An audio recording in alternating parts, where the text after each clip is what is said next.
नमस्कार दोस्तों, आज मैं जो अपना टॉपिक लेकर आई हूँ वीडियो का वो है मननशील रिपोर्ट। तो मननशील रिपोर्ट क्या होती है, कैसी होती है, इसके बारे में आज हम डिस्कस करने वाले हैं।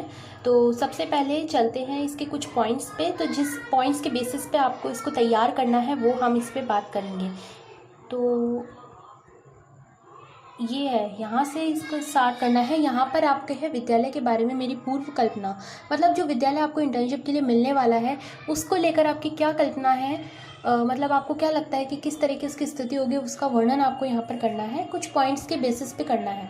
पहला पॉइंट है स्वच्छ विद्यालय भवन, मतलब जो आपका स्कूल मिलने वाला है उसको लेकर आपकी क्या कल्पना है कि उसका विद्यालय भवन स्वच्छ होगा या नहीं होगा, और उसके साथ ही वर्तमान में आपको कैसा देखने को मिला उसका भी वर्णन आपको करना है। आप मेरी डायरी में इसे देख सकते हैं, मैंने किस तरह से लिखा है, उसका स्क्रीनशॉट ले लीजिए, आपके लिए आसानी होगी। दूसरा है विद्यालय का पुस्तकालय। विद्यालय के पुस्तकालय किस तरह का है, उसमें कैसी स्थिति है पुस्तकालय की, उसका आपको लिखना है। उसमें किस तरह की बुक्स हैं, कविताएं, कहानियाँ, चुटकुला आदि की कैसी किताबें हैं, बच्चों के लिए काम की है नहीं है, कौन कौन से सब्जेक्ट्स की बुक है, ये लिखनी है आपको।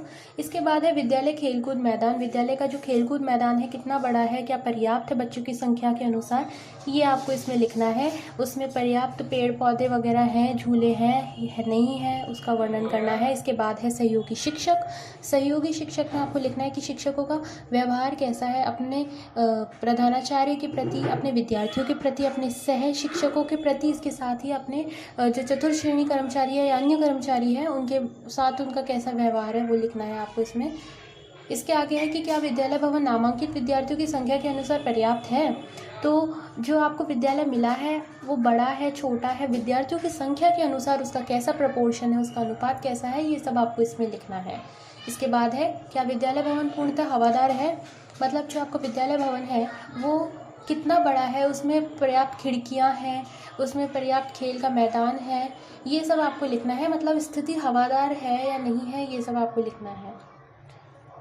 इसके आगे है सहयोगी छात्र, मतलब छात्रों का व्यवहार अपने प्रधानाचार्य, अपने टीचर्स के प्रति कैसा है, आपस में कैसा व्यवहार करते हैं, अलग अलग बाल सभाओं या प्रार्थना सभाओं के दौरान उनका कैसा व्यवहार होता है, अनुशासन बनाए रखते हैं या नहीं, ये सब आपको इसमें लिखना है।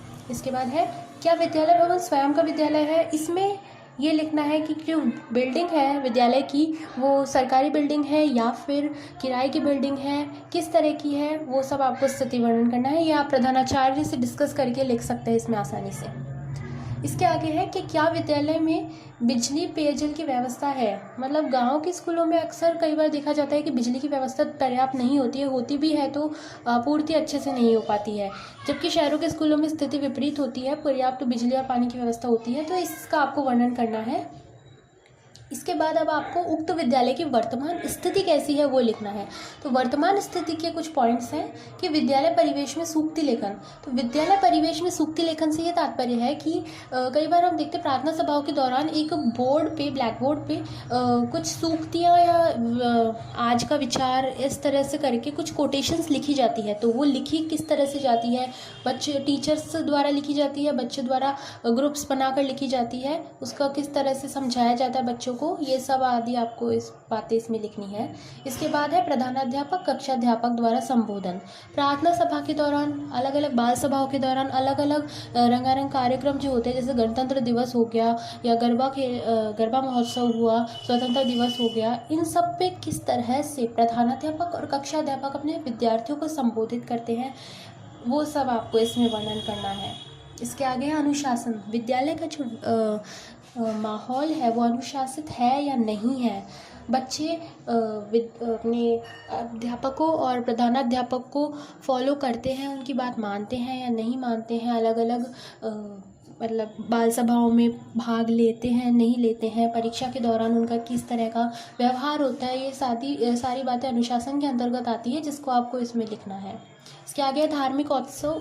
धार्मिक उत्सव में हम अलग अलग जैसे जो सभाएं आयोजित होती है, कोई भी ओकेजन्स आयोजित होते हैं, उन सब के बारे में आपको इसमें लिखना है, किस तरह से होते हैं, कितने बच्चे पार्टिसिपेट करते हैं, बच्चे एक्टिवली पार्टिसिपेट करते हैं नहीं करते हैं, वो बातें आपको इसमें डालनी है। इसके आगे है प्रगति अभिलेख। प्रगति अभिलेख से तात्पर्य है कि हर विद्यार्थी का पोर्टफोलियो का संधारण किया जाता है या नहीं किया जाता। कई विद्यार्थी जो होते हैं फर्स्ट पोजीशन लेके आते हैं, उनके बारे में लिखा जाता है, चार्ट वगैरह से दिखाया जाता है कि ये बच्चे हैं कुछ रैंक होल्डर्स आदि कुछ बातें हैं। और इसके साथ ही कई चीज़ें, कई तरह के रजिस्टर्स और रिकॉर्ड्स जो बच्चों के प्रगति के सूचक हैं, ये सब विद्यालय में संधारित किए जाते हैं। उनकी स्थिति संधारित करने की कैसी है, ये सब आपको इसमें डालना है। इसके बाद है विद्यालय में डिस्प्ले बोर्ड है। तो डिस्प्ले बोर्ड से तो हम सब समझते हैं डिस्प्ले बोर्ड क्या होता है। बच्चों द्वारा बनाई हुई अलग अलग क्राफ्ट्स एंड आर्ट के आइटम जो होते हैं, जो बच्चे बनाते हैं टाइम टू टाइम, या फिर कोई कविता या कोटेशंस जो होती है वो डिस्प्ले बोर्ड पे लगा दी जाती है अलग अलग ओकेजन्स के अवसर मतलब टाइम पर, तो वो आप इसमें डाल सकते हैं।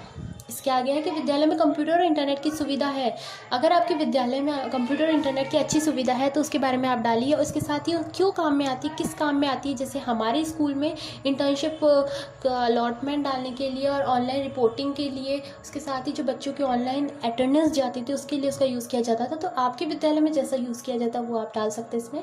इसके बाद जो टॉपिक आता है, पॉइंट आता है, वो ये है कि मेरे विद्यालय की पूर्व कल्पना के प्रतिकूल होने में परिस्थितियाँ पे औचित्य।